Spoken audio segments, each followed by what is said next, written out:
Hello student, welcome back to our MSc first semester second course, that is atoms and molecules, and this is our 15th lecture and we are studying our third module, that is a spectroscopic techniques, and in that we have different spectroscopic techniques, and already we have covered the one type of spectroscopy, that is a microwave spectroscopy or rotational spectroscopy, and we have started the second type of spectroscopy, that is the IR spectroscopy, and also we have covered the basic principle of IR spectroscopy and IR spectrophotometer. Now we also studied the sample handling techniques in IR spectroscopy in our previous lecture. We know that we cannot use the sample directly as it is in a IR spectroscopy or in order to get the IR spectra. So here we have to use the different sample handling techniques, and we have discussed the sample handling techniques for the solid material or solid sample, liquid sample, and also for the gaseous sample. So for the solid sample we have the different techniques like as a pressed disc, second one is the as a mule or paste, and the last one is the as a film. So there are different techniques to prepare the sample for the IR spectra so that we get the proper IR spectra. So all those things we have covered in our previous lectures. Now in this lecture we have to start with the new spectroscopy, that is it is a one of the type of the IR spectroscopy. For example, if we take the particular sample but we are not able to get the spectra of that sample with the help of IR spectroscopy, because the IR spectroscopy is not able to detect the all frequency which are emitted from the source and again passes through that sample. So in order to that we have to enhance the spectroscopy, and one of the type of the IR spectroscopy is nothing but the FTIR spectroscopy. It is advanced IR spectroscopy. That means the range of the region of the frequencies which are not detected in IR spectroscopy, these range of frequencies are detected in FTIR spectroscopy. That means it is a modified form of the IR spectroscopy. So in this lecture we have to study about the FTIR spectroscopy. First, we start with the introductory part of the FTIR spectroscopy. So let's start. Fourier transform infrareds, that is in short we call it as a FTIR spectroscopy, was first developed by astronomers in early 1950s to study the infrared spectra of distant stars. Has now been developed into very powerful technique for the detection of the very weak signals from the environmental noise.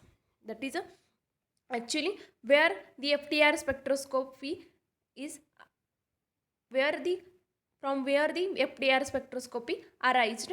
So first the FTIR spectroscopy is developed by the astronomers. That means the FTIR spectroscopy is used for the astronomy field, and this spectroscopy is used for the study of the distant stars. That means we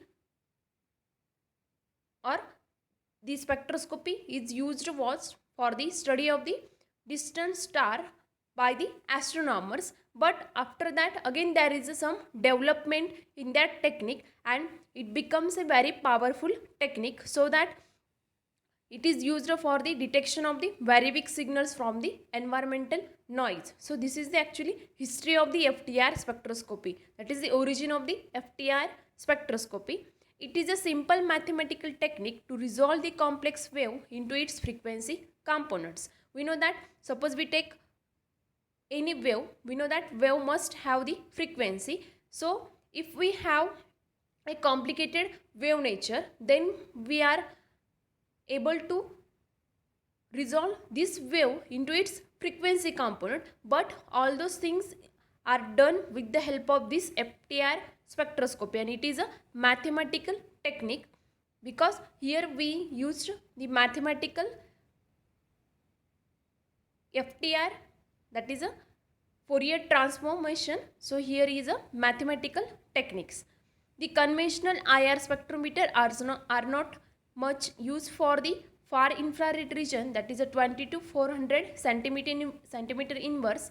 As the sources are weak and detectors are insensitive. As already mentioned, in a IR spectroscopy we have a detectors, but these detectors are insensitive for particular regions, and also we have sources, and these sources are weak in nature for a particular region.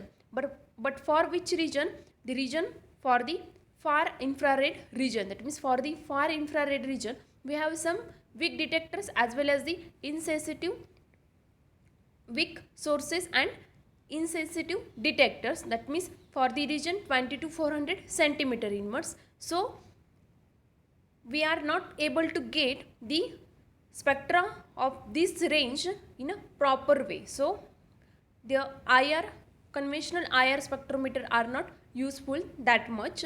FTIR has made this energy limited region more accessible. It has made the middle infrared, that is a 400 to 4000 centimeter inverse, also more useful. That means the FTIR spectrometers are developed such that the FTIR spectrometer gives us a particular frequency range, that is the range which is not accessible with the help of the conventional IR spectrometer. So the FTIR is made generally for the region that is a 400 to 4000 centimeter inverse. So this is the advantage of FTIR over a conventional IR spectrometer. So in this way we get the proper spectra with the help of FTIR spectroscopy for all region of the frequencies.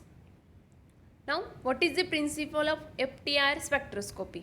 FTIR, that is a Fourier transform infrared spectrometer, it obtains an infrared spectra by first collecting an interferogram of sample signal using an interferometer, then performs the Fourier transform on the interferogram to obtain the spectrum. That means this is the actually basic principle for the FTIR spectroscopy. In FTIR spectroscopy, we use the interferometer. That means the interferometer produces the interferogram of particular sample signal, and this interferogram is converted into the, or then performs the Fourier transform on that interferogram, and we get the particular signals or particular spectrum of the interferogram, and this is the actually FTIR spectra. So this is the basic principle of the FTIR spectra. FTIR spectroscopy. An interferometer is an instrument that uses the technique of superimposing or interfering two or more waves to detect the differences between them. The FTIR spectrometer uses a Michelson interferometer. That means the main part of the FTIR spectroscopy is nothing but the interferometer, and the most generally used interferometer in FTIR spectroscopy is nothing but the Michelson interferometer, and this interferometer is actually instrument and which is used, or it is a technique of superimposing or interfering the two waves or more than two waves, so in order to detect the differences between them. So the main part of the FTIR spectroscopy is nothing but the Michelson interferometer. Fourier transform defines the relationship between a signal in a time domain and its representation in a frequency domain. That means the name indicate that is a Fourier transformation. There is a transformation. So this transformation is done with the help of mathematical relation, or this is the actually relationship between the signal in a time domain and its representation in a frequency domain, or we can do it in a inverse way or in a reverse way also. Being a transform, no information is created or lost in the process, so the original signal can be recovered from the Fourier transform and vice versa. That means if we want to convert the signal with the help of Fourier transformation, that means there is a transformation of signal in a time domain to its equivalent representation in a frequency domain, but in that transformation there is no loss of any information or there is no created any new information, so the original signal can be recovered with the help of the Fourier transformation. Or we can also perform it in a reverse way. If we have a Fourier transformated signal, then after performing the reverse operation we get the again original signal. So in this way we are using the FTIR spectroscopy to obtain the spectra of a particular sample. The Fourier transform of a signal is a continuous complex valued signal capable of representing real valued or complex valued continuous time signals. As already mentioned, in a Fourier transformation, the time domain is a representation in equivalent its frequency domain, but in a Fourier transform the signal is in the form of, that is a complex valued continuous, that is a continuous complex valued signal, and which is capable to represent the real valued or simply complex value continuous time signals. That means we have a simply signals which is a continuous as well as the complex signal, but in order to represent this is in time signal we are using the Fourier transform. The interferometer produces a unique type of signal which has all the infrared frequency encoded into it. As already mentioned, the interferometer is used to superimpose or to interfere two or more waves in order to detect the differences between them. That is, it is one type of signal, that is interferometer produces the one type of signal and which has all frequency components or infrared frequencies and which is encoded into it. The resulting signal is called interferogram, which has the unique property that every data point, that is as a function of the moving mirror position which makes up the signal, has information about every infrared frequency which comes from the source. We know that we have infrared source from which we get the infrared radiation, and this radiation have different frequency because the infrared frequency range is a very wide range, and this infrared frequency range passes through the sample in order to get the spectra. So the interferometer is a device which gives us a interferogram. But what is the interferogram? Interferogram has a unique property, that means the every data point, that is we get the data point on the spectrum, and that data point which makes the signal has information about every infrared frequency which come from the source. That means the every data point consists of the information about the frequency, which is a frequency of radiation which is emitted from the IR source. So this is the very useful to us because from that we can obtain the information about the sample. That means the interferometer is a important component of the FTIR spectroscopy and it produces the interferogram. Because the analyst require the frequency spectrum, a plot of the intensity at each individual frequency. That means we get the frequency spectrum, and frequency spectrum is nothing but the a plot of intensity at each individual frequency. In order to make an identification, the measured interferogram signal cannot be interpreted directly. That means here we are using the interferometer, and interferometer produces the interferogram signal, but we are not able to detect the interferogram signal directly. So here we have to plot a graph of, that is a intensity at each individual frequency of the radiation.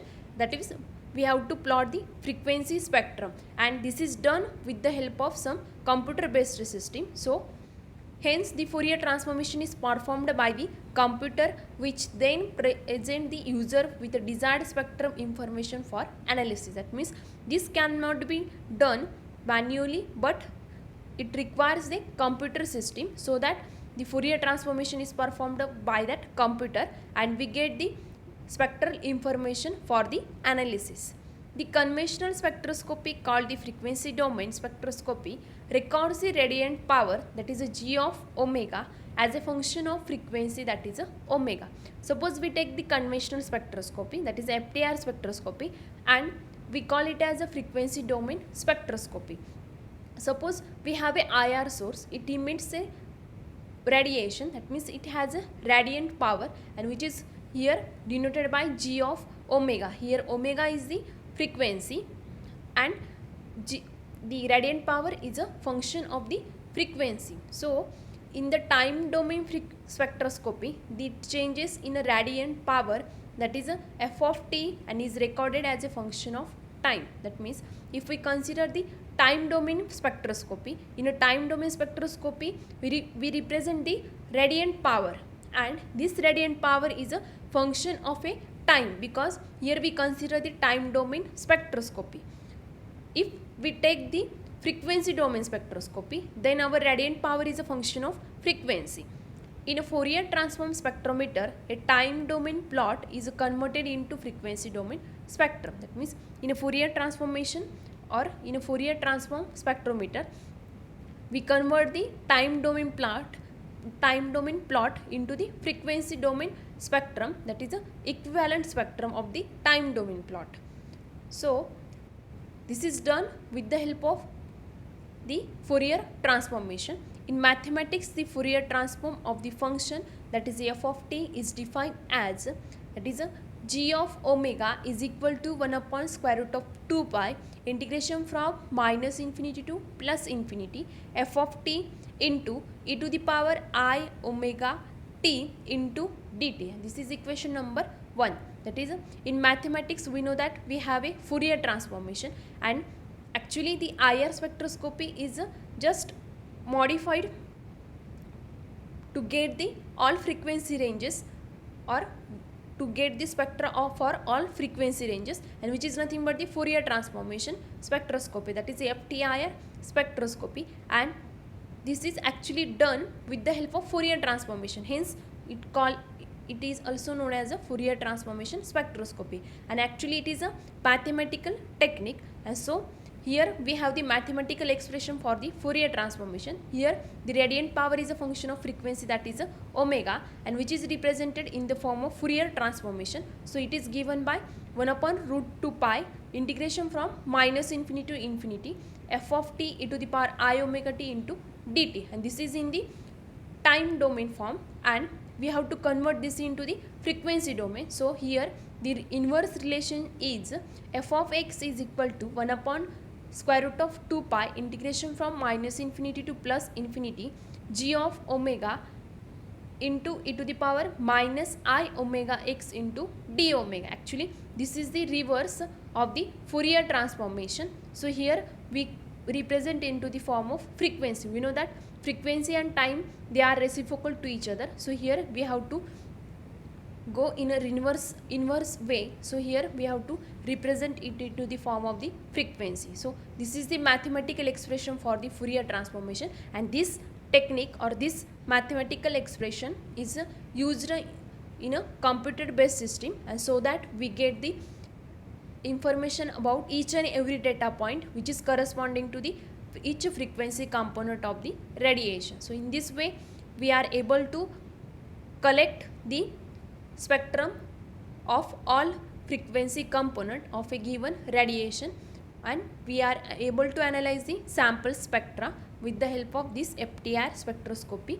So equation 1 and 2 are said to be Fourier transform pair. That means these two equations are said to be Fourier transform pair, because here we have to, or we are able to convert the time domain into the frequency domain. So this is the Fourier transform pair. So this is the actually basic principle of the FTIR spectroscopy. Now in our upcoming video or in our next lecture, we have to discuss about the, or we will discuss about the actually how it works, that is a FTIR spectroscopy working, or FTIR spectroscopy instrumentation. That is also we call it as a FTIR spectrometer. That means how we get the spectra of all frequency ranges by using the FTIR spectroscopy. So all those things we will discuss in our upcoming lecture.